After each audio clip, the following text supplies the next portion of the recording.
The rain hammered against my windshield like bullets, each drop exploding in blurry starbursts that made the Manhattan streets look like an abstract painting of desperation. My hands trembled on the steering wheel of my ancient Honda Civic as I checked the rearview mirror for the 100th time in 10 minutes. Derek's silver BMW was still there, weaving through traffic 3 cars behind me, his headlights cutting through the storm like predatory eyes. 23 years old, and I was running for my life from the man I'd once thought I loved. Come on, I whispered to my car, pressing harder on the accelerator as another red light approached. The engine wheezed in protest, a sound I'd grown accustomed to over the past year of scraping together every penny for my physical therapy certification while working double shifts at the rehabilitation clinic. Everything about my life had been held together with hope and determination until Derek Morrison decided I belonged to him. The light turned green, and I gunned it, my tires slipping slightly on the slick asphalt. Derek's car surged forward too, closing the gap between us. I could see his silhouette through his windshield, phone pressed to his ear, probably calling his buddies to help corner me somewhere I couldn't escape. My ribs still ached from his last conversation with me 3 days ago, when I'd tried to break things off for the final time. He'd grabbed me hard enough to leave bruises, his fingers digging into my arms as he screamed about how nobody left Derek Morrison, how I was his property, how he'd make sure I understood that one way or another. I'd been hiding at my friend Sarah's apartment since then, but somehow he'd found me tonight, followed me as I tried to drive home, stalked me through the rain-soaked streets like I was prey, and he was something hungry and vicious. The speedometer crept toward 45 as I navigated the narrow streets of the financial district, where towering glass monuments to capitalism loomed on either side like glittering tombstones. At this hour, most of the buildings were dark, except for scattered windows where someone was working late or security guards made their rounds. Derek's BMW gained another car length. My phone buzzed in the passenger seat, and without looking, I knew it was him. He'd been calling and texting for the past 20 minutes, each message more threatening than the last. The most recent one I'd glimpsed at a red light had been simple and terrifying. "You can't run forever, Elena." But I could try. I yanked the steering wheel left onto Madison Avenue, tires screaming in protest as I took the turn too fast. The Civic fishtailed slightly before regaining traction, and I heard Derek's engine roar behind me as he followed. Rain continued to pummel my car with increasing intensity, turning the world outside into a watercolor nightmare where everything bled together. That's when I saw the intersection ahead, where Madison crossed with East 47th. The traffic light was cycling through its colors, and I had maybe 30 seconds before it went red again. If I could make it through, and Derek got stuck behind the light, maybe I could lose him in the maze of side streets beyond. I pressed the accelerator to the floor. The Honda's engine protested with a sound like a dying animal, but the speedometer needle crept toward 50. The intersection grew larger in my windshield, and I could see the cross-traffic beginning to slow as their light shifted to yellow. Almost there. That's when I noticed the black SUV. It was stopped at the cross street, waiting for the light to change. A massive Escalade that looked like it belonged to someone important. Someone who could afford to drive a vehicle that cost more than I'd make in 2 years.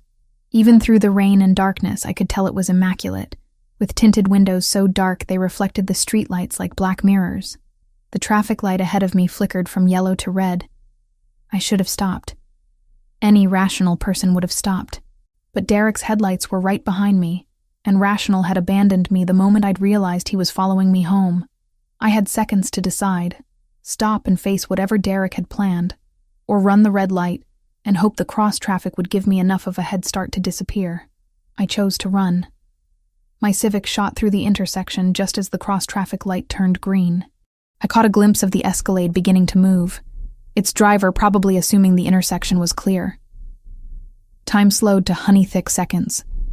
I saw my car's trajectory intersect with the SUV's path, saw my speedometer hovering near 50, saw the exact moment when my ancient Honda collided with what had to be the most expensive vehicle I'd ever been close to.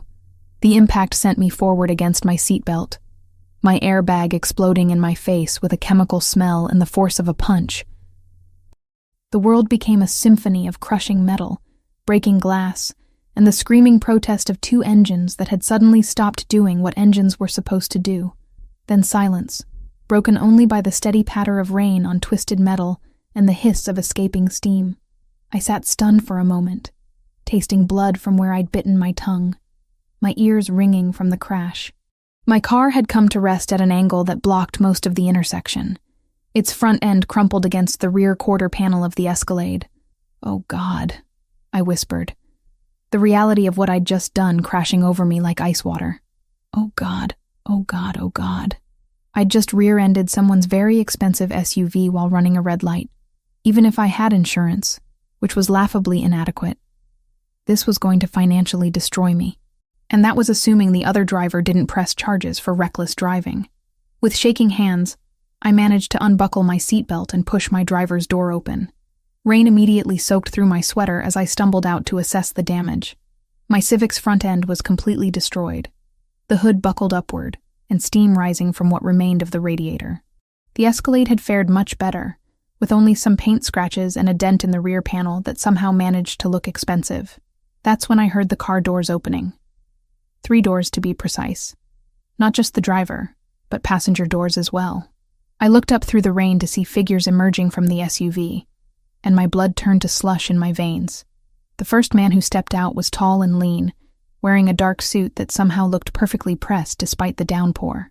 He moved with the fluid grace of someone accustomed to violence, and even in the dim street lighting, I could see the bulge of a shoulder holster beneath his jacket. The second man was broader, built like a linebacker, with hands that looked capable of crushing bones, and a face that suggested he'd done exactly that on multiple occasions. He positioned himself near the rear of the SUV, eyes scanning the intersection with professional alertness. But it was the third man who made my breath catch in my throat. He emerged from the driver's side with the unhurried confidence of someone who owned whatever space he occupied. Tall and powerfully built, probably in his early 30s, with dark hair that managed to look perfectly styled even in the rain. His suit was obviously expensive, tailored to showcase broad shoulders and a lean waist, and he wore it with the casual elegance of a man born to wealth and power. But it was his eyes that stopped my heart. Dark brown, almost black in the street lighting, they fixed on me with an intensity that made every instinct I possessed scream danger. This wasn't just someone wealthy enough to afford a luxury SUV. This was someone accustomed to having problems solved quickly and quietly, by whatever means necessary. He walked toward me with measured steps, rain beating on his suit without seeming to touch him. When he spoke, his voice carried an accent I couldn't quite place, something European, maybe Italian, and authority that made it clear he was accustomed to being obeyed. "You just caused $50,000 in damage to my vehicle," he said, his tone conversational despite the circumstances. I swallowed hard, tasting blood and rain. "I'm so sorry. I didn't mean..." "Now you owe me your life." The words hit me like another collision, final and absolute. Behind him, his 2 companions had taken positions that blocked any escape routes, though I doubted my legs would have carried me far anyway. That's when Derek's BMW screeched to a halt behind my wrecked Civic. The sleek black SUV that carried me through the rain-soaked streets of Manhattan felt more like a hearse than a rescue vehicle. I sat rigid in the back seat, hyper-aware of the 2 silent men flanking me, their expensive suits and concealed weapons making it clear this wasn't a charity ride. The man who had stepped out of the Escalade, the one whose penetrating brown eyes still haunted my thoughts, sat across from me with the casual confidence of someone who owned whatever space he occupied. Dante Moretti. That's what the lean man with the shoulder holster had called him, when they'd bundled me into this vehicle after Derek's mysterious disappearance into the night. Just Dante, spoken with the kind of reverence usually reserved for royalty or religious figures. "Where are you taking me?" I managed to ask, my voice barely audible over the hum of the engine and the steady drumming of rain against bulletproof glass. "Somewhere safe," Dante replied, his accented voice carrying undertones I couldn't quite identify. Italian, definitely, but refined by years of American education and business dealings. "Your friend Derek won't be bothering you anymore." The way he said it sent ice through my veins. Derek's silver BMW had simply vanished from the intersection, along with its driver, as if neither had ever existed. When I'd asked what happened to him, Dante had merely smiled, an expression that contained no warmth whatsoever. "What did you do to him?" "I convinced him to pursue other interests," Dante said, adjusting the cuffs of his pristine white shirt. Even after standing in the rain and dealing with a car accident, he looked like he'd stepped from the pages of a luxury magazine. Derek Morrison has been operating under the mistaken impression that he could conduct business in my territory without consequences. Tonight provided an excellent opportunity to correct that misunderstanding. I stared at him, trying to process the casual way he discussed what sounded suspiciously like a threat. Or worse.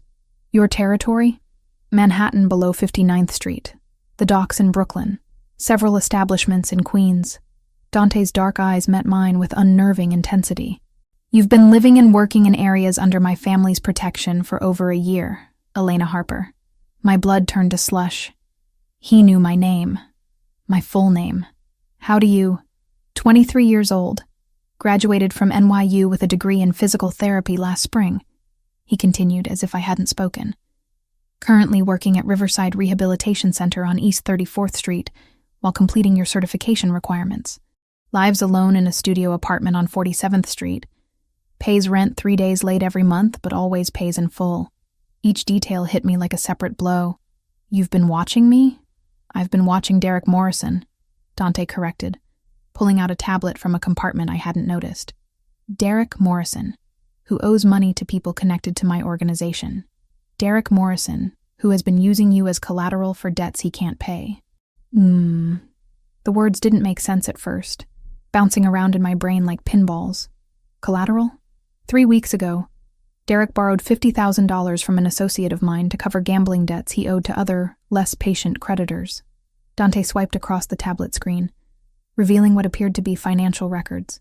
When he defaulted on the payment schedule, he offered alternative compensation. You.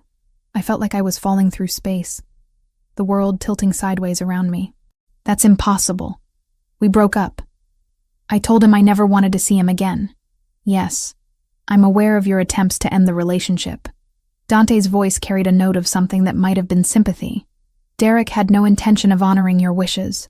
He planned to deliver you to my associate tonight, claiming you had agreed to work off his debt through specialized services. The implications crashed over me like ice water. Derek hadn't been chasing me out of jealousy or possessive anger. He'd been hunting me like cargo, planning to hand me over to criminals who would use me to pay his debts. I had no idea, I whispered, my hands shaking in my lap. I believe you. Dante reached into his jacket and withdrew a manila folder, thick with documents and photographs. Elena Harper, daughter of Michael and Sarah Harper, both deceased. No siblings, no close family. Worked her way through college while caring for her grandmother until the woman's death 2 years ago. Clean record, no criminal associations, no debts beyond standard student loans. He knew everything about me, more than Derek had ever bothered to learn during our 6-month relationship. The SUV turned onto a tree-lined avenue in what I recognized as Long Island's most exclusive area.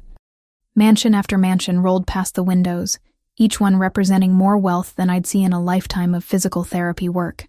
Where are we going? I asked again. My home. Dante closed the folder with a decisive snap.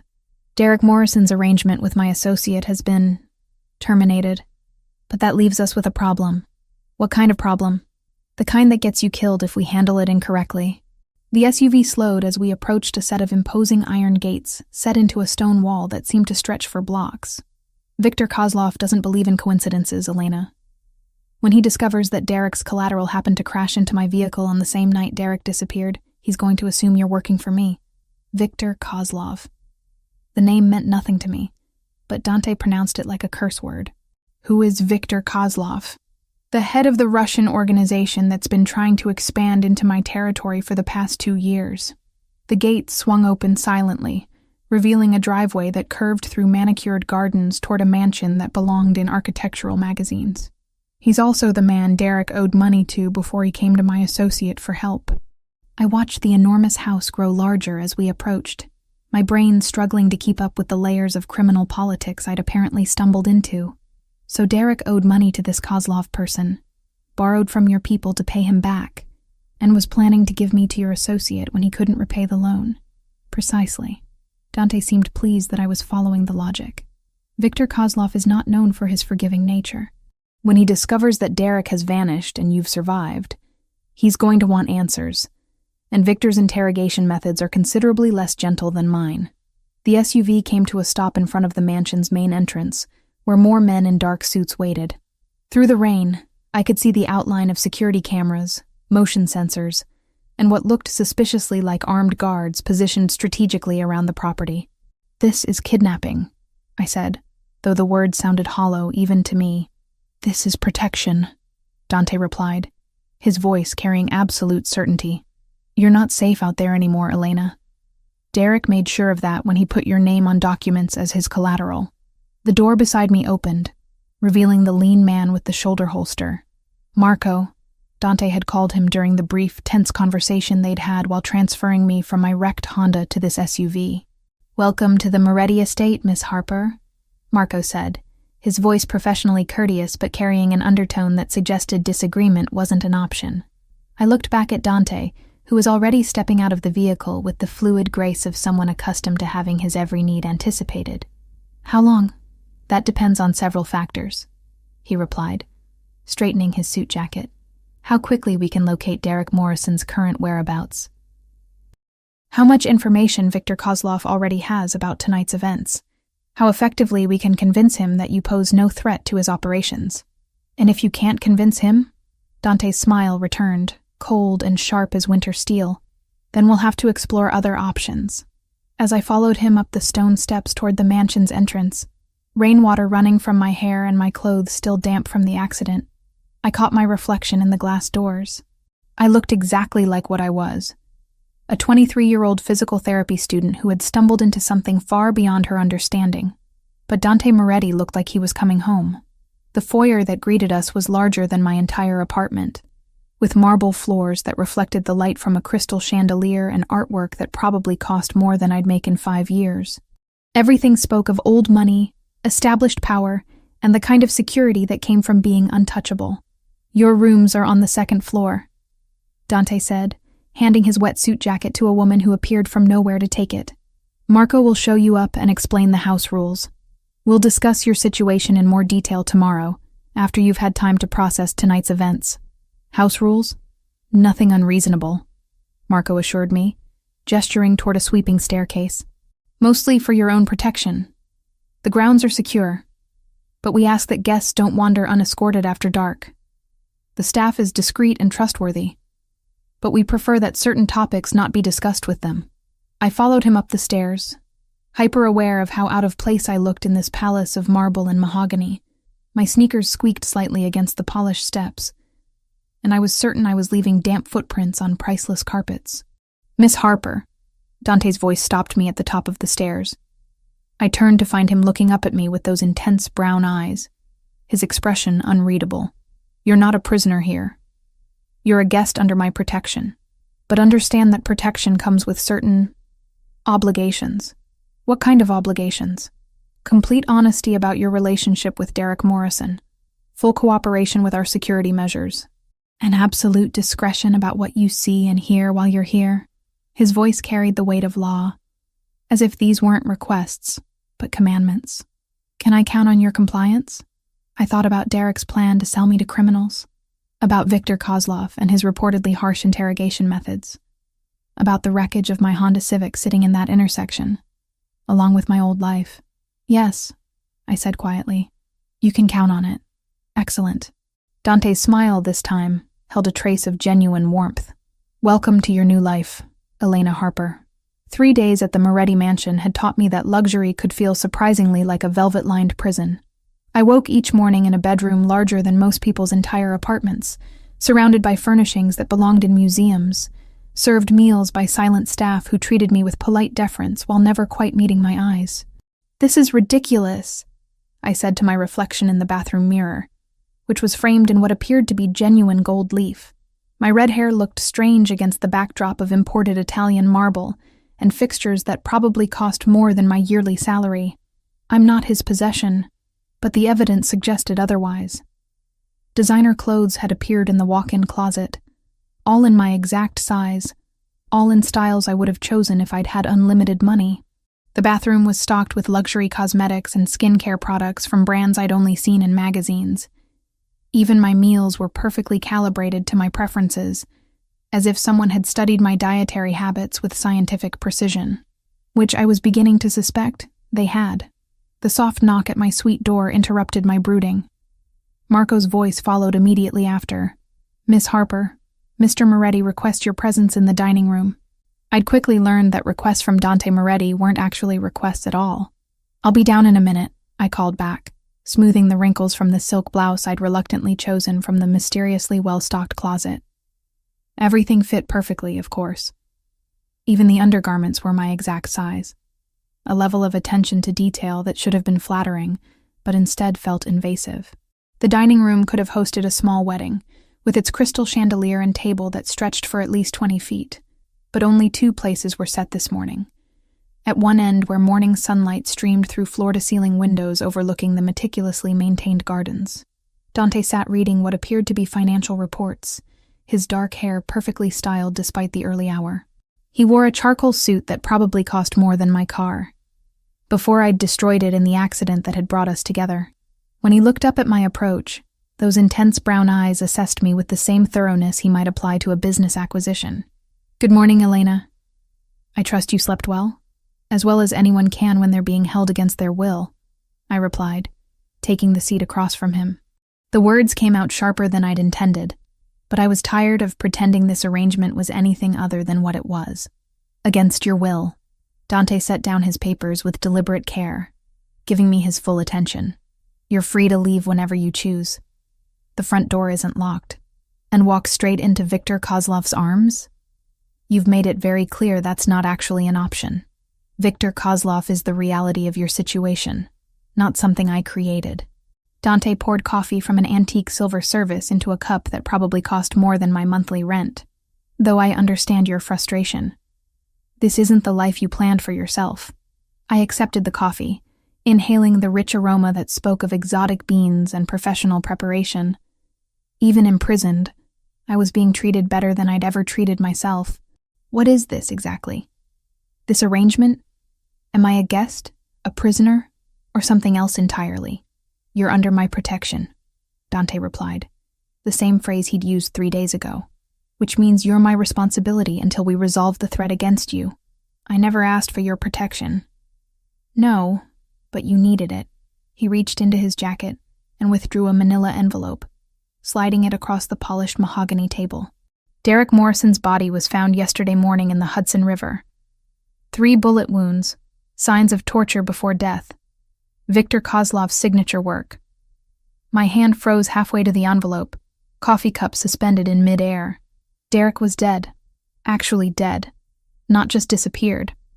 The man who'd terrorized me, who'd planned to sell me like property, was now fish food in New York's most polluted waterway. "How do you—" "Because I have sources throughout the city's criminal networks," Dante interrupted gently. "Derek Morrison attempted to negotiate directly with Viktor Kozlov yesterday morning. He offered to provide information about my operations in exchange for forgiveness of his debts." I forced myself to pick up the envelope, though my hands shook slightly. Inside were photographs, crime scene shots that made my stomach lurch. Derek's body, bloated and pale, pulled from the water. Police reports, medical examiner findings. Viktor didn't believe Derek had access to useful intelligence, Dante continued, his voice matter-of-fact despite the graphic evidence spread between us. But he was very interested to learn about the woman Derek had offered as collateral, the woman who'd crashed into my vehicle on the same night Derek disappeared. "He thinks I'm working for you. He thinks you're either working for me, or you possess information that could be valuable to him. Either way, he wants very much to have a conversation with you." Dante's smile held no warmth. Viktor Kozlov's conversations tend to be brief but extremely unpleasant. I stared at the crime scene photographs, trying to reconcile the violent corpse with the man who'd once brought me flowers and promised to change his controlling behavior. Derek had been terrible, abusive, possessive. But seeing him reduced to bloated meat in morgue photos made me feel sick. "I need some air," I said, pushing back from the table. "Of course. The gardens are lovely this time of day." Dante gestured toward the French doors that led to the terrace. "Marco will accompany you, naturally." "Naturally." I stood, leaving the photographs scattered on the table, like evidence of everything wrong with the world I'd stumbled into. Because I'm under your protection. Elena.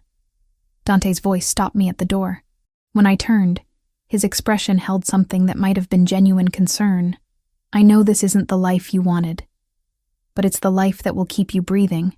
The gardens were even more impressive in daylight, with carefully planned landscapes that created intimate spaces within the larger grounds.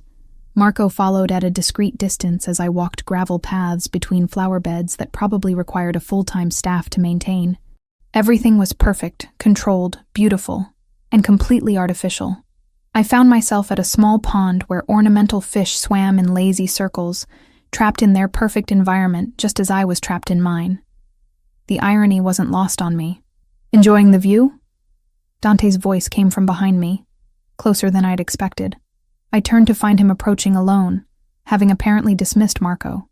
He'd removed his suit jacket, rolling up his shirt sleeves in a gesture that should have made him look more casual, but somehow only emphasized the power in his forearms and the expensive watch that caught the morning sunlight. It's very controlled, I said. Everything in its proper place, serving its intended purpose. You think that's what this is? Control for its own sake? Isn't it?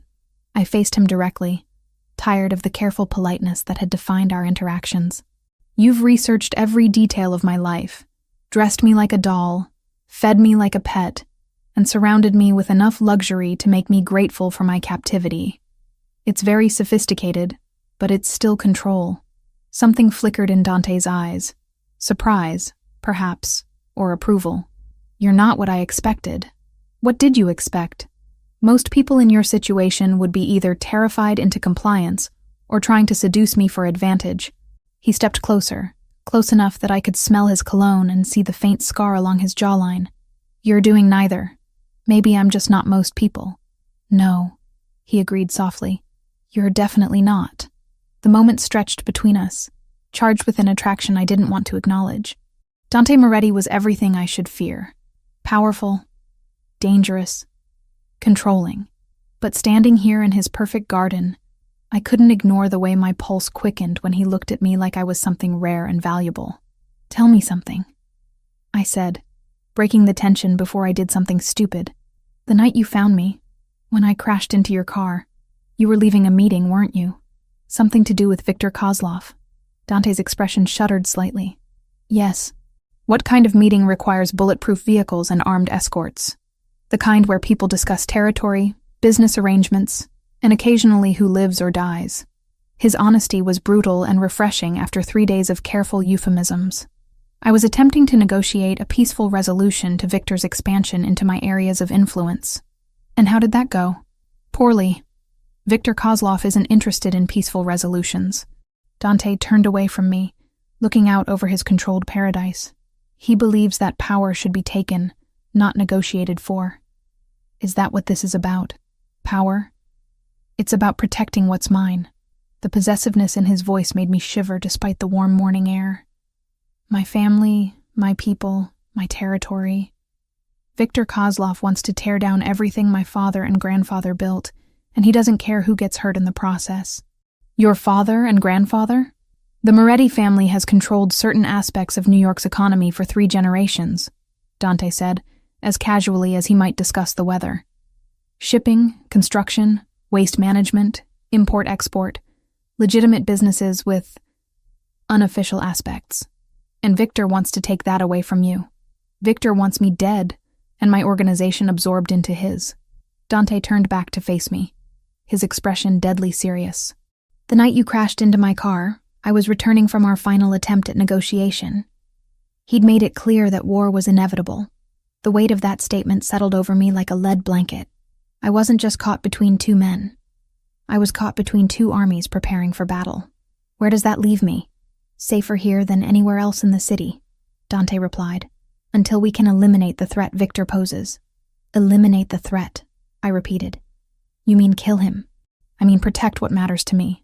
Dante's eyes met mine with an intensity that made my breath catch. And you matter to me, Elena. More than you should, considering how we met. The admission hung in the air between us like a bridge I wasn't sure I was ready to cross. Dante Moretti was offering me something. Protection. Luxury. possibly even affection. But the price was my freedom, my old life, any chance of being anything other than a kept woman in a criminal's paradise. I need to think, I said finally. Of course. Dante stepped back, giving me space but not breaking eye contact. Take all the time you need. But remember, out there, you're Elena Harper, physical therapy student with no protection and no resources. Here, you're under the protection of the Moretti family. That means something in this city. As he walked away, leaving me alone with the ornamental fish and my complicated thoughts, I realized he was right about one thing. I wasn't most people. Most people would have chosen safety over uncertainty, luxury over freedom. But I was beginning to understand that most people had never felt the dangerous pull of Dante Moretti's attention, or the terrifying possibility that being his might be exactly what I'd been searching for without knowing it. The attack came at 3:17 a.m., announced by the sound of breaking glass and the sharp crack of automatic weapons fire echoing through the mansion's marble corridors. I bolted upright in bed, my heart hammering against my ribs as adrenaline flooded my system. The security lights outside my window had activated, bathing the grounds in harsh white light that revealed dark figures moving with military precision between the carefully manicured hedges. This wasn't a robbery. This was war. My bedroom door burst open before I could fully process what was happening.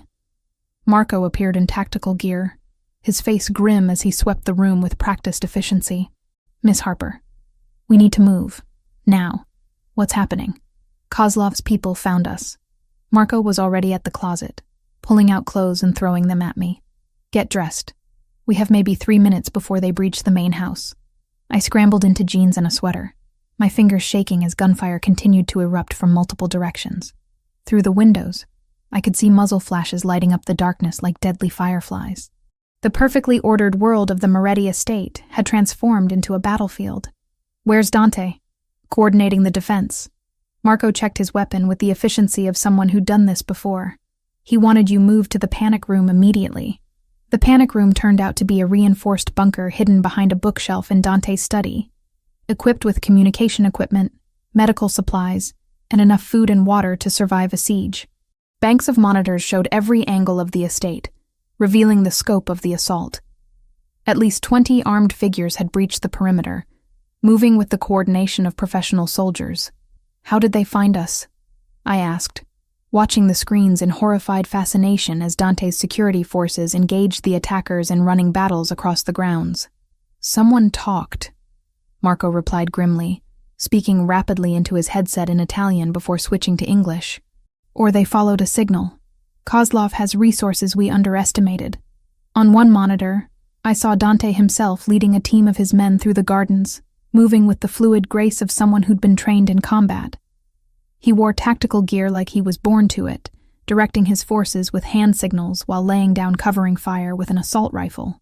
Watching him transformed from sophisticated businessman into lethal warrior was both terrifying and mesmerizing.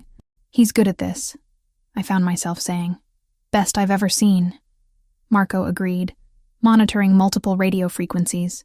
Dante didn't just inherit his position. He earned it in situations exactly like this. The lights flickered and went out, plunging us into darkness broken only by the glow of the security monitors. Emergency power kicked in a moment later, but the brief blackout felt like an omen. They're trying to cut power to the main systems, Marco explained, his fingers flying over the communication console. If they take out the generators, we lose surveillance and defensive coordination. On screen, I watched Dante's team fighting their way toward the backup power facility. But Kozlov's people had anticipated this move. The basement corridors swarmed with armed figures, turning the mansion's lower levels into a maze of deadly hide-and-seek. Marco, I said quietly, unable to tear my eyes from the screens. The night Derek died, you said Kozlov tortured him for information. What if Derek told him more than you realized? Marco's expression darkened as he considered this possibility. What do you mean? Derek knew I worked at the rehabilitation center. He knew my schedule, my routines, probably even my emergency contacts. I watched Dante disappear from one monitor only to reappear on another, still fighting his way through the mansion's defenses. What if he told Kozlov about my work? About the techniques I know? What kind of techniques? Physical therapy isn't just about helping people recover. I said, pieces clicking together in my mind. It's about understanding how bodies work, how they break, how to manipulate pain and healing. In the wrong hands, that knowledge could be very useful for interrogation. Marco went very still. You think Kozlov wants you alive for more than just information about Dante's operations? I think Derek sold me twice, I realized with growing horror. Once as collateral for his debts, and again as a potential asset when Kozlov captured him. The implications were staggering. Viktor Kozlov wasn't just trying to eliminate a witness or capture a pawn in his war with Dante. He wanted someone with medical knowledge who could be useful for his own operations. Someone who understood human anatomy well enough to inflict precise damage or extract information efficiently. A new wave of explosions shook the mansion, closer this time. On the monitors, I could see that several of Kozlov's men had reached the main floor, moving systematically through rooms while Dante's forces fell back toward more defensible positions. "Miss Harper," Marco said, his voice urgent as he received updates through his earpiece. "We may need to evacuate to the secondary facility. What about Dante?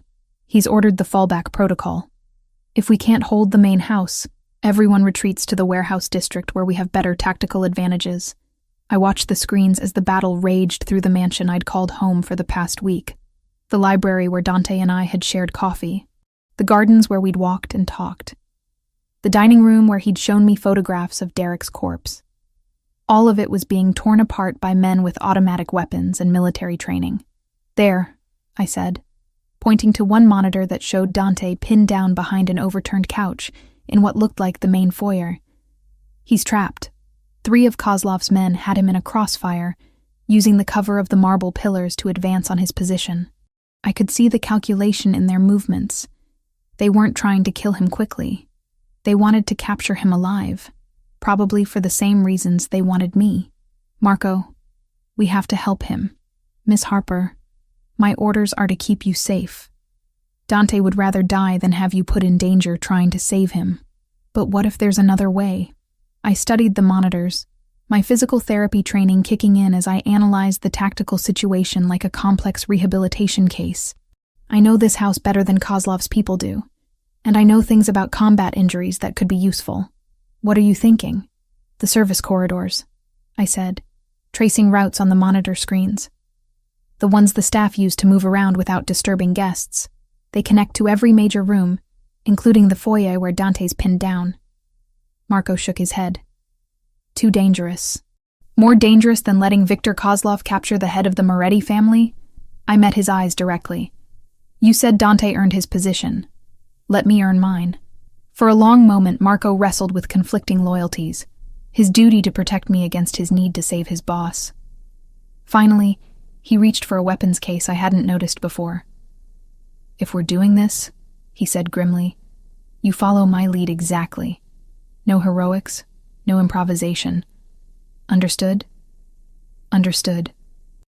As Marco armed me with a compact pistol and explained the basics of point-and-shoot combat, I realized I was crossing a line I could never uncross. Elena Harper, physical therapy student, would never have considered charging into a gunfight to save a man she barely knew. But Elena Harper was disappearing, replaced by someone harder, more decisive, more willing to fight for what mattered to her. And Dante Moretti, dangerous, powerful, protective Dante, had somehow become what mattered most. The service corridors were narrow and dark, lit only by emergency lighting that cast everything in hellish red shadows. Marco moved ahead of me with practiced stealth, communicating through hand signals as we navigated the maze of passages that honeycombed the mansion. We could hear the gunfire above us, muffled by marble and hardwood, but still close enough to make my pulse race. Twice we had to freeze as footsteps passed overhead, Kozlov's men searching rooms and calling to each other in what sounded like Russian. "There," Marco whispered as we reached a junction that connected to the main foyer. Through a service grate, we could see Dante's position. He was bleeding from a wound on his left arm, using his good hand to return fire while calculating options that were rapidly running out. "When I give the signal," Marco breathed in my ear, "you provide covering fire toward the pillars on the right. Don't try to hit anything. Just make noise and keep their heads down. I'll circle around and take them from behind."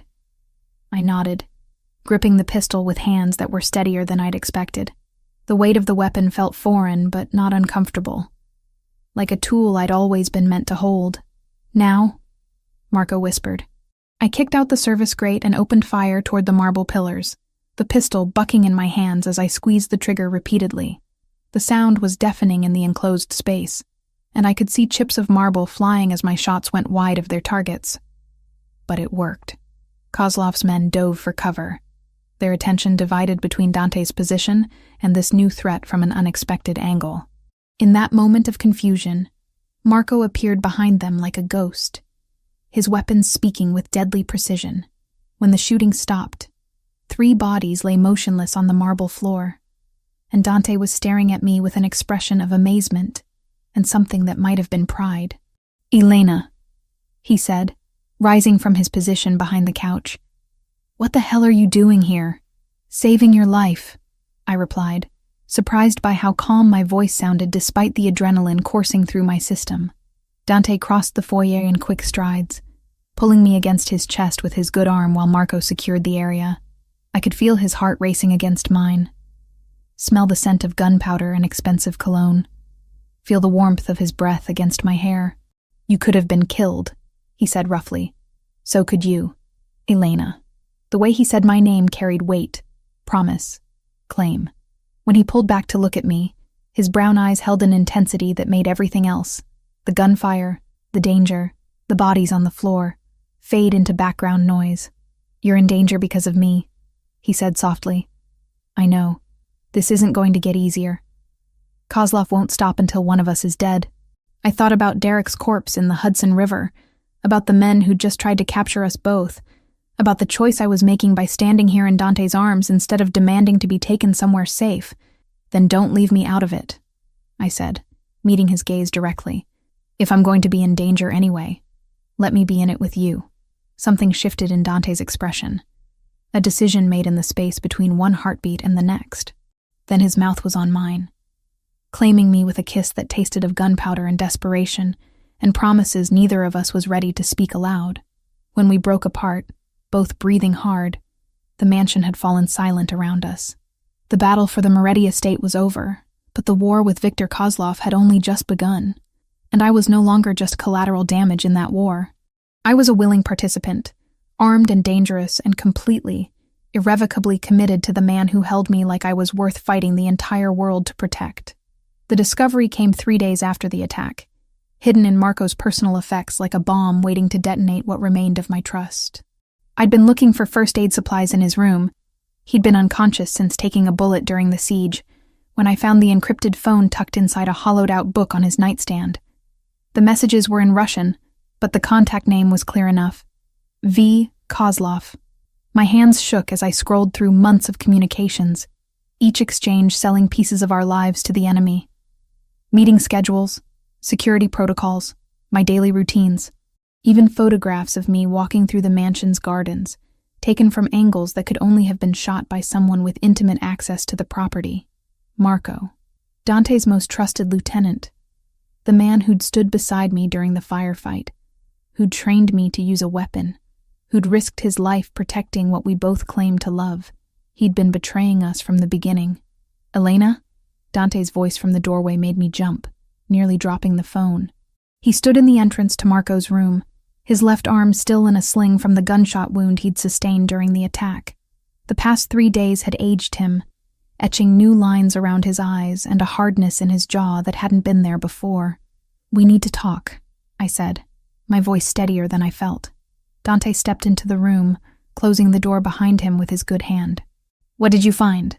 I held up the phone, watching his expression shift from curiosity to dangerous stillness as he processed what I was showing him. "Marco's been feeding information to Kozlov for months, maybe longer." Dante crossed the room in 2 strides, taking the phone from my hands with surgical precision. His eyes scanned the messages, his face becoming a mask of cold fury as he read betrayals documented in black and white. "Son of a bitch," he said quietly, but the words carried the weight of earthquake. "There's more," I said, dreading what came next, but knowing he had to hear it. "Dante, the night I crashed into your car, Marco knew I was going to be there. What are you talking about? I pointed to a message thread dated a week before the accident. Look at the timestamps. Marco told Kozlov about Derek's debt, about his plan to use me as collateral. But there's something else. A message about rerouting your return from the meeting with Kozlov that night. Marco made sure you'd be on Madison Avenue at exactly the right time. Dante went very still, the kind of stillness that preceded violence. You're saying the accident wasn't random. I'm saying Marco orchestrated everything. Derek chasing me running that red light, even the exact intersection where we collided. The words tasted bitter as I spoke them. He wanted you to find me, Dante. He wanted you to bring me here. Why would he? Dante stopped, the implications crashing over him like ice water. Because Kozlov knew about your medical background, your knowledge of anatomy, pain management, interrogation techniques, and because he knew you'd protect me, I added quietly. Marco's been playing a long game, using me as bait to make you vulnerable. Dante set the phone down with careful control, but I could see the rage building in his dark eyes like storm clouds gathering. 20 feet away, Marco lay unconscious in the mansion's medical facility, hooked to machines that kept him alive, while his body fought off infection from the gunshot wound that might have been meant to maintain his cover. How long have you known? Dante asked, his voice dangerously quiet. I found the phone an hour ago. I've been trying to work out how deep the betrayal goes. I pulled out printed copies I'd made of the most damaging messages. It goes back at least 8 months, maybe longer. He's given Kozlov everything. Security protocols, financial information, personnel files, even details about your childhood, your family. Dante's jaw tightened as he scanned the evidence. My parents, my sister, the anniversary of their deaths, the location where they're buried, even the specific way they were killed. I watched his hands clench into fists. Kozlov has been preparing for psychological warfare, not just physical. And you? Dante's eyes met mine with an intensity that made my pulse quicken. What did Marco tell him about you? I hesitated, then handed him another set of messages. Everything. My background. My training. My feelings for you. He's been documenting my integration into your life like a case study. Dante read in silence, his expression growing darker with each revelation. Marco had cataloged every conversation, every moment of growing intimacy, every sign that Elena Harper was becoming more than just a protected asset to the head of the Moretti family. He turned our relationship into intelligence, Dante said finally. Worse than that, I replied, showing him the final set of messages. Look at the dates on these last exchanges. Marco was planning to deliver me to Kozlov during the next arranged meeting. When? Tomorrow night. There's a warehouse in Brooklyn where you're supposed to meet with Kozlov's representatives to discuss territorial agreements.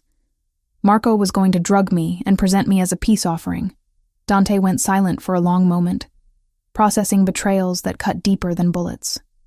His most trusted ally had been systematically dismantling everything he'd built, using the woman he cared about as the ultimate weapon against him. I should have seen it, he said finally. Marco's been with me for 5 years. He saved my life twice, built half our security protocols, trained our people. That's what made him so valuable to Kozlov, I pointed out, and so dangerous to us. Dante looked toward the medical facility where Marco still fought for his life, machines beeping steadily in the distance. Part of me wants to walk in there and put a bullet in his head while he sleeps. But you won't. No, Dante agreed. Because I need him alive long enough to find out what other surprises he's planted in our organization. And because... He paused, searching for words. Because you've taught me that not every problem should be solved with violence. The admission surprised us both. 3 weeks ago, Dante Moretti would have executed a traitor without hesitation. Now, he was considering alternatives, looking for solutions that didn't involve more blood on his hands. What are you thinking? I asked. I'm thinking Marco gave us an opportunity along with his betrayal. Dante's expression shifted from fury to calculation, the strategic mind that had built an empire reasserting itself. Kozlov expects to receive you tomorrow night. What if we give him what he wants, but not the way he expects? You want to use me as bait. I want to use Marco's betrayal against Kozlov, Dante corrected, but only if you're willing. This would be dangerous, Elena. More dangerous than anything we've done so far. I thought about the encrypted phone, about months of documented intimacies sold to our enemy, about the man unconscious in the medical facility who'd smiled at me while planning my abduction. The woman who'd crashed into Dante's car 3 weeks ago would have been horrified by what I was considering. But that woman was gone, replaced by someone harder, more decisive, and absolutely furious at being betrayed by someone I'd begun to trust. What do you need me to do? Dante's smile was sharp as winter steel. Help me turn Marco's trap into Kozlov's funeral. As we began planning our counterattack, I realized I'd crossed another line in my transformation from innocent bystander to active participant in Dante's war. Marco's betrayal hadn't just exposed our vulnerabilities. It had stripped away the last of my illusions about the life I'd chosen. I wasn't just under Dante Moretti's protection anymore. I was his partner in everything, including revenge against the people who'd tried to use our love as a weapon against us both. Tomorrow night, Viktor Kozlov would learn that some traps work both ways, and that the woman he'd tried so hard to capture was far more dangerous than he could possibly imagine. The warehouse in Brooklyn stood like a monument to forgotten industry, its broken windows reflecting the harbor lights in jagged fragments. I sat in the passenger seat of Dante's Maserati, watching the rain streak down the windshield while my heart hammered against my ribs. In 12 hours, this place would host a meeting that would either end the war with Viktor Kozlov or get us both killed. You don't have to do this, Dante said for the 5th time since we'd left the mansion. His hands gripped the steering wheel with white-knuckled intensity, and I could see the conflict warring in his brown eyes. We can find another way. There is no other way, I replied, adjusting the concealed microphone taped against my collarbone. Marco's betrayal gave us one chance to turn this around. If we don't take it, Kozlov will keep coming until one of us is dead. Dante parked in the shadow of a shipping container, away from the security cameras that would record tomorrow's meeting. Through the rain, I could see other vehicles positioned around the warehouse. Dante's men taking positions for what we all hoped would be Viktor Kozlov's final mistake. The moment you signal distress, we abort, Dante said, turning to face me in the dim interior. I don't care if Kozlov has a gun to your head or promises to end the war. You signal, and I come in shooting.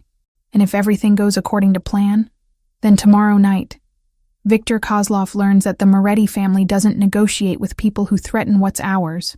Dante's voice carried the cold certainty of someone who'd built an empire on the foundation of keeping his word. But Elena, if something goes wrong, I silenced him by pressing my lips to his, tasting rain and determination, and the fear he was trying so hard to hide. When we broke apart, both breathing hard, I could see my own resolve reflected in his eyes. Nothing's going wrong, I said.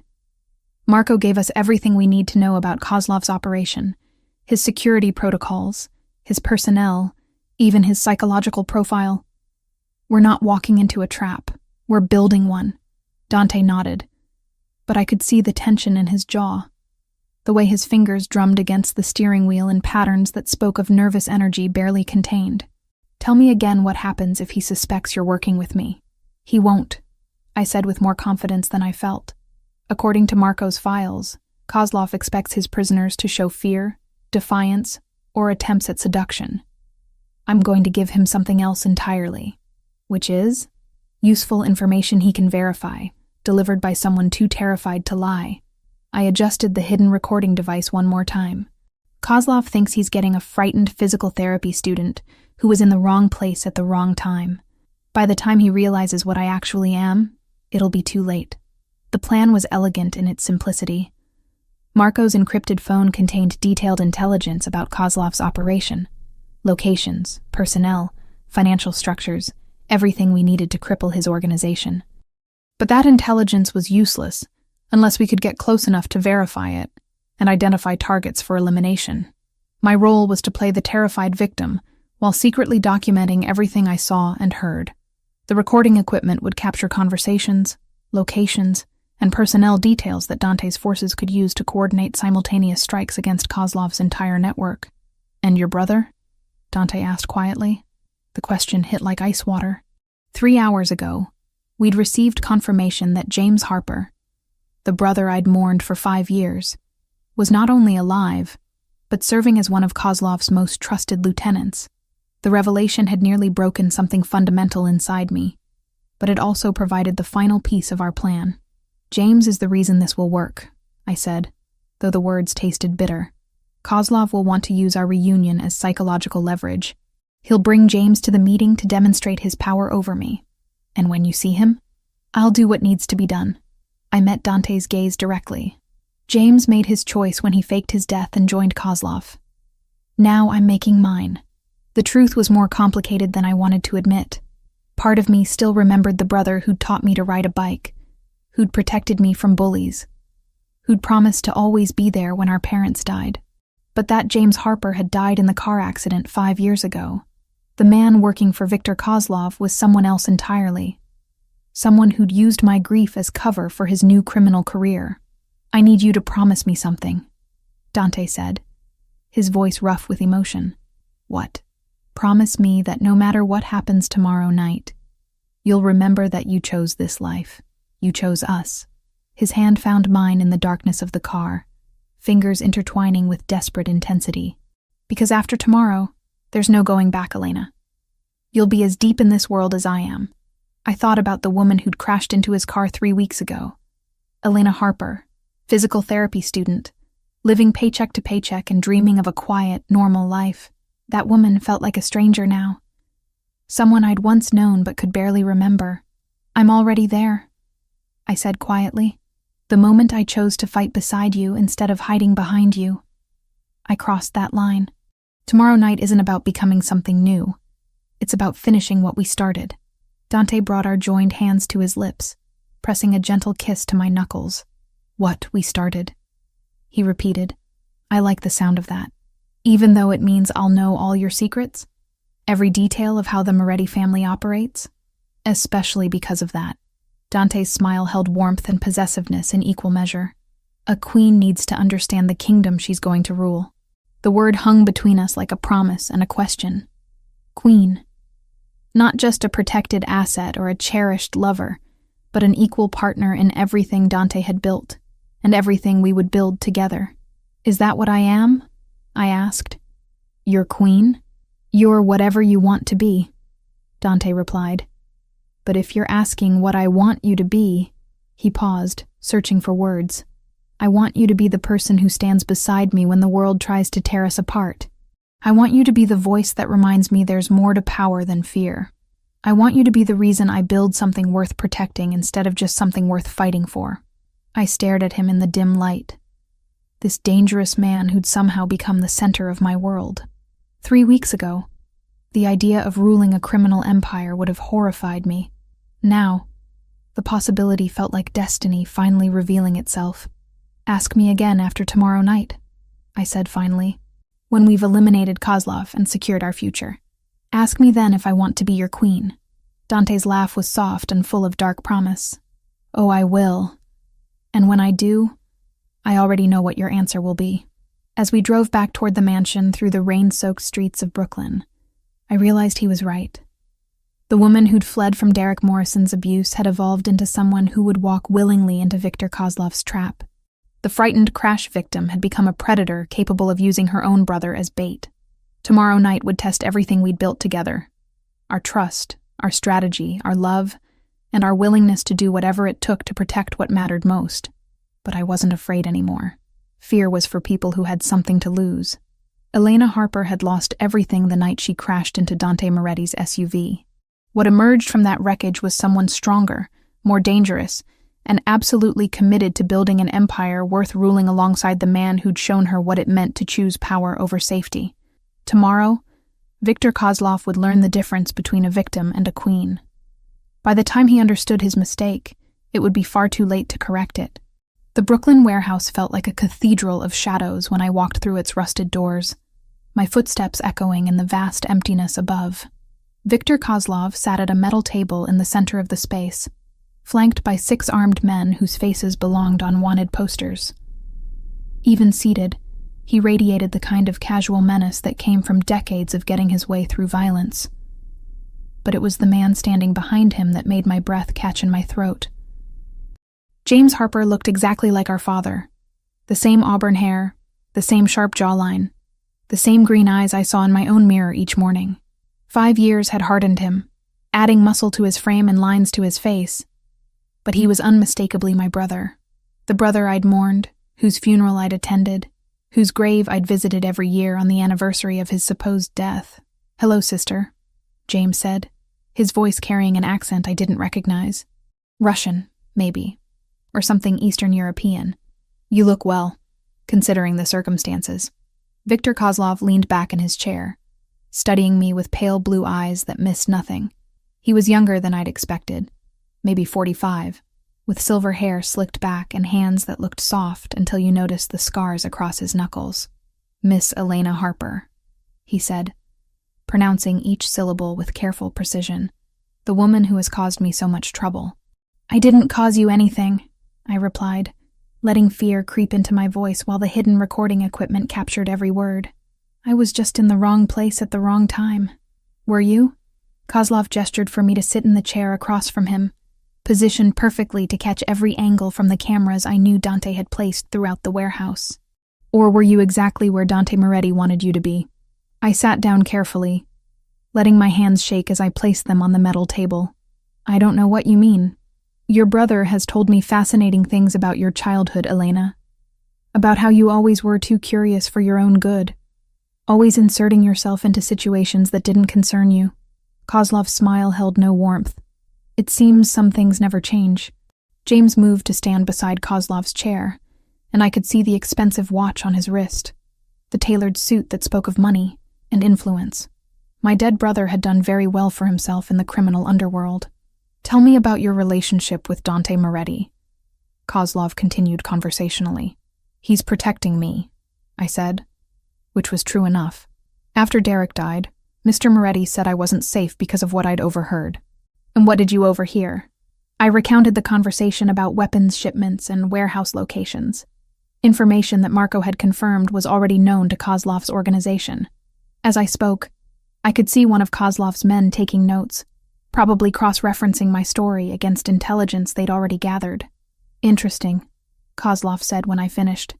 "And during your time at the Moretti estate, what did you observe?" This was the crucial moment. I began describing the mansion's layout, security protocols, and personnel details, all carefully selected information that would appear valuable while actually being useless. The real security measures were different from what I described. The personnel assignments had been changed, and the defensive positions I detailed were decoys Dante had established specifically for this meeting. "You pay very close attention to details," James observed, "almost like you were trained to gather intelligence." "I was trained as a physical therapist," I shot back, letting irritation override fear for a moment. "We're taught to observe and document everything. It's part of the job." "Yes," Kozlov said thoughtfully. "Your medical training. That's actually why you're here, Elena." He stood up, walking around the table with predatory grace. "You see, I've been looking for someone with your specific skills. Someone who understands human anatomy, pain management, recovery techniques. Someone who could be very useful in my operations."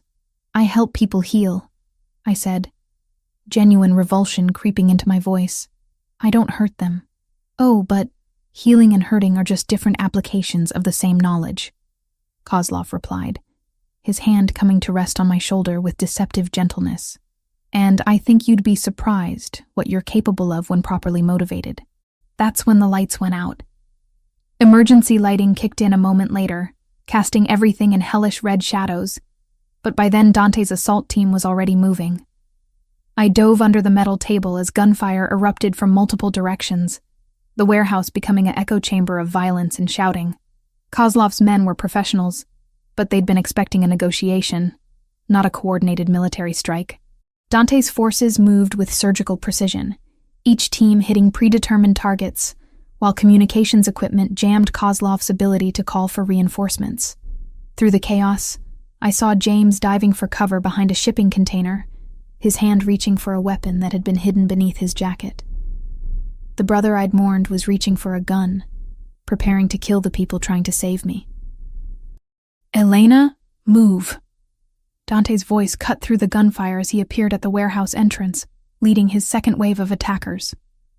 I scrambled from under the table, staying low as bullets whined overhead. James had found his weapon and was returning fire, his aim disturbingly accurate as he forced Dante's men to take cover. "Behind you!" I screamed as one of Kozlov's men flanked Dante's position. Dante spun and fired in the same motion, dropping the attacker before turning his attention back to the main battle. But Kozlov himself had disappeared in the confusion, using the firefight as cover to slip away toward the warehouse's rear exit. I couldn't let him escape. Too much depended on ending this tonight. Without conscious thought, I ran toward the back of the warehouse, ducking between shipping containers and following the sound of Kozlov's retreating footsteps. The man who'd planned to torture information out of me, who'd killed Derek and God knew how many others, was 20 feet away from freedom. "Victor!" I called out, letting desperation color my voice. "Don't leave me here." He turned, pale eyes reflecting the emergency lighting like a predator caught in headlights. "Elena? What are you doing?" "They'll kill me if they find me here," I said, walking closer with trembling steps. "Please, I can be useful to you. I can tell you things about Moretti's organization that your other sources don't know." Kozlov hesitated, greed warring with suspicion in his expression. That moment of indecision cost him everything. The knife I'd taken from James's jacket, lifted during our brief reunion embrace, slid between his ribs with the precision my medical training had taught me. I found the gap between the third and fourth ribs, angled upward toward his heart, and pushed until the blade found vital organs. "This is for Derek," I whispered as Kozlov's eyes widened with shock and understanding. "And for trying to use me as your personal torture expert." Viktor Kozlov, head of the Russian organization that had terrorized half the East Coast, died with my name on his lips and surprise in his eyes. The man who'd built an empire on fear and violence was killed by a 23-year-old physical therapy student who'd learned anatomy to heal people. The irony would have been funny if there'd been time to appreciate it. "Elena," James's voice came from behind me, filled with disbelief. "What have you done?" I turned to face my brother, the knife still in my hand, Kozlov's blood staining my clothes. "I chose a side," I said simply. "He was going to make us both rich," James said, raising his weapon with shaking hands. "We could have ruled this city together." "No," I replied, stepping over Kozlov's body. "You chose to rule through fear and violence. I chose to build something worth protecting." The gunshot echoed through the warehouse. But it wasn't James who fired. Dante appeared from behind a shipping container, his weapon still smoking, my brother crumpling to the ground with a bullet through his heart. "He was going to kill you," Dante said simply, holstering his gun and crossing to where I stood over Kozlov's corpse. I looked down at my brother's body, feeling nothing but a strange kind of relief. The James Harper who'd taught me to ride a bike had died 5 years ago in that car accident. The man lying on the warehouse floor was just someone wearing his face. "It's over," I said, dropping the blood-stained knife and walking into Dante's arms. "Yes," he agreed, holding me against his chest while sirens wailed in the distance. "It's over." Around us, the warehouse had fallen silent, except for the crackling of flames, where a stray bullet had ignited some old paperwork. Kozlov's organization would crumble without its leader, his lieutenants turning on each other in the power vacuum his death would create. The war was over. And Elena Harper, the woman who'd crashed into Dante Moretti's car and accidentally started this whole chain of events, had ended it with a precisely placed blade between the ribs of New York's most dangerous criminal. I wasn't the same person who'd fled from Derek Morrison's abuse. I was someone harder, more decisive, and capable of killing when necessary to protect what mattered most. I was exactly who I needed to be to stand beside Dante Moretti as his equal partner in everything that came next. 8 months after Viktor Kozlov's death, I stood on the balcony of our penthouse overlooking Central Park, watching the morning sun paint Manhattan's skyline in shades of gold and amber. My hand rested protectively over the gentle curve of my belly, where our twins were growing strong and healthy, due to arrive in the spring. Elena Moretti. The name still felt new on my tongue, like expensive wine that takes time to fully appreciate. But everything about my life felt new now. The way I moved through the world, the respect in people's eyes when they recognized me, the absolute certainty that I belonged exactly where I was. "The board meeting is in an hour," Dante said from the doorway, carrying 2 cups of coffee, and wearing the kind of smile that still made my pulse quicken. Even in his business suit, preparing for a day of managing legitimate enterprises, He radiated the dangerous magnetism that had first captured my attention in that rain-soaked intersection. "Which board?" I asked, accepting the cup he offered. We had so many now. The medical foundation I'd established using Kozlov's seized assets. The construction company that provided jobs for former soldiers transitioning to civilian life. The import-export business that had become surprisingly profitable once we'd eliminated its criminal components. The hospital expansion project. Your project. Dante settled beside me at the railing, his free hand coming to rest over mine on my stomach. Dr.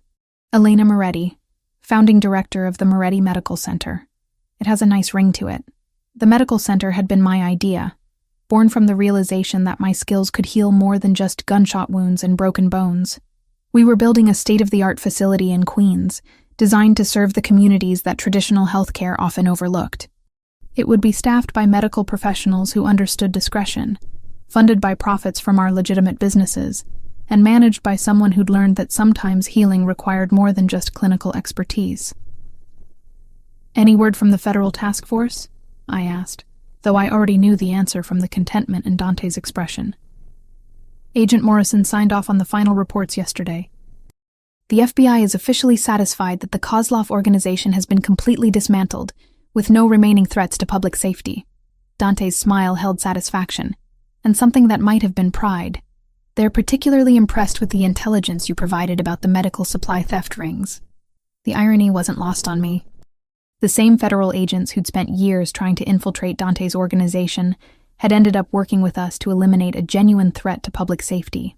My detailed knowledge of Kozlov's operations, combined with Dante's strategic expertise, had led to the arrest of over 40 criminals involved in everything from human trafficking to pharmaceutical theft. And the construction permits for the Brooklyn project? Approved yesterday. Will break ground next month on the first of 12 affordable housing complexes. Dante's thumb traced gentle circles on my hand. By the time our children are old enough to understand, the Moretti name will be associated with hospitals, schools, and homes. Not just the old business. The old business. We still called it that, though most of the Moretti family's traditional activities had been either legitimized or eliminated over the past 8 months. The protection services had become a licensed security company. The import operations had gone completely legal. Even the loan services now operated under federal banking regulations. "Are you sure about this?" I asked. A question that had become ritual between us. "You're giving up an empire your grandfather built. I'm transforming it into something better," Dante corrected, the same answer he'd given every time. "Something our children can be proud to inherit." Through the floor-to-ceiling windows of our penthouse, I could see the remnants of our old world scattered across the city. The warehouse in Brooklyn where Kozlov had died was now a community center. The mansion in Long Island had been sold to a tech entrepreneur who'd turned it into a conference center. Even the Riverside Rehabilitation Center where I'd once worked part-time was now under Moretti Medical's umbrella, its services expanded, and its mission elevated. "Mrs. Moretti?" The voice belonged to Sarah, our housekeeper and former member of Dante's security team. Her transition from bodyguard to domestic staff had been smoother than anyone expected, though I suspected she still carried at least 2 weapons under her perfectly pressed uniform. "Yes? The car is ready for your appointment with Dr. Chen, and Mr. Ricci has arrived for his meeting with Mr. Moretti. Dr. Chen was my obstetrician, a brilliant woman who'd been treating high-risk pregnancies for 20 years and understood the unique challenges of expecting twins. Mr. Ricci was the former head of Kozlov's financial operations, who'd decided that cooperating with federal authorities was preferable to spending the rest of his life in prison. "I should go," I said, finishing my coffee. "The twins have been active all morning, and Dr. Chen wants to monitor their positioning." Dante walked me to the elevator, his hand never leaving the small of my back. Even now, 8 months after the last shots were fired, he remained protective in ways that should have felt suffocating, but instead felt like love made manifest. "Elena," he said as the elevator doors began to close. "Tonight, after all the meetings and appointments, I want to show you something." "What kind of something?" "The kind that requires champagne and candlelight, and a question I should have asked months ago." The elevator doors closed on his enigmatic smile, leaving me with butterflies in my stomach that had nothing to do with pregnancy hormones and everything to do with the possibility that Dante Moretti still had surprises up his expertly tailored sleeves. Dr. Chen's appointment confirmed what we'd suspected. The twins were healthy, growing perfectly, and positioned for a relatively uncomplicated delivery in 12 weeks. Baby A was slightly larger, probably going to be our little overachiever. Baby B was perfectly positioned, but seemed content to let their sibling take the lead. Just like their parents, I murmured, studying the ultrasound images that showed two perfect profiles in black and white. By the time I returned to the penthouse, Manhattan was transitioning from afternoon to evening, the sky painted in shades of orange and pink that made our windows look like stained glass. Dante was waiting in our living room, but he'd changed from his business suit into dark slacks and a white shirt that made his brown eyes look almost black. "Close your eyes," he said, taking my hands with the same gentle reverence he'd shown from our first day together. "Dante, trust me." I closed my eyes, letting him guide me through our home toward what I assumed was the balcony. But instead of outside air, I felt the warmth of candles and smelled roses. Dozens of them, if the fragrance was any indication. "Open," Dante said softly. Our dining room had been transformed into something from a fairy tale. Hundreds of white candles cast dancing shadows on the walls, while red roses covered every surface in cascades of silk and velvet. A small table was set for two in the center of it all, with champagne chilling beside sparkling cider for the pregnant woman who couldn't drink alcohol, but still deserved celebration. "Dante, this is 8 months ago. You crashed into my life and changed everything," he said, pulling out my chair with old-world gallantry. "You took a spoiled crime prince and turned him into a man worthy of building something beautiful." I sat down, overwhelmed by the romance of the gesture and the love shining in his eyes. "You did that yourself. I just gave you a reason." "No," Dante said, moving to stand beside my chair. "You gave me everything." That's when he dropped to one knee, producing a ring box from his pocket with the flourish of a magician performing his greatest trick. The diamond inside caught the candlelight and threw it back in rainbow fragments, but it was the expression on Dante's face that took my breath away. "Elena Harper Moretti, mother of my children, partner in all things, queen of everything we've built together," he said, his voice rough with emotion. "Will you marry me?" I stared at him through tears of joy and love and overwhelming gratitude for the strange chain of events that had brought us to this moment. "We're already married," I pointed out, laughing through my tears. "We had the ceremony 6 months ago. We had a business arrangement," Dante corrected, sliding the ring onto my finger above my wedding band. "Two people making strategic decisions about their future. This time, I'm asking Elena Moretti, the woman who chose to stay, who chose to fight, who chose to build something beautiful from the wreckage of everything we used to be." "Yes," I said, pulling him up for a kiss that tasted like champagne and promises, and the absolute certainty that we had built something worth protecting. "Yes to all of it." As Dante spun me around our candle-lit dining room, I caught my reflection in the windows that overlooked our city. The woman looking back at me bore little resemblance to the frightened physical therapy student who'd crashed her Honda Civic into a stranger's SUV on a rainy night in Manhattan. Elena Moretti was someone stronger, more dangerous, and absolutely committed to the empire she'd helped transform from criminal enterprise into legitimate dynasty. She was someone who could kill when necessary to protect her family, who could heal when mercy was the better choice, and who ruled beside Dante Moretti as his equal in every way that mattered. Our children would inherit hospitals and schools instead of territories and tribute. They would grow up knowing that their parents had chosen love over fear, construction over destruction, and each other over everything else the world had offered. The transformation was complete, irreversible, and absolutely perfect. And it had all started with a car accident on a rainy night, when a woman fleeing her past collided with a man who would become her future.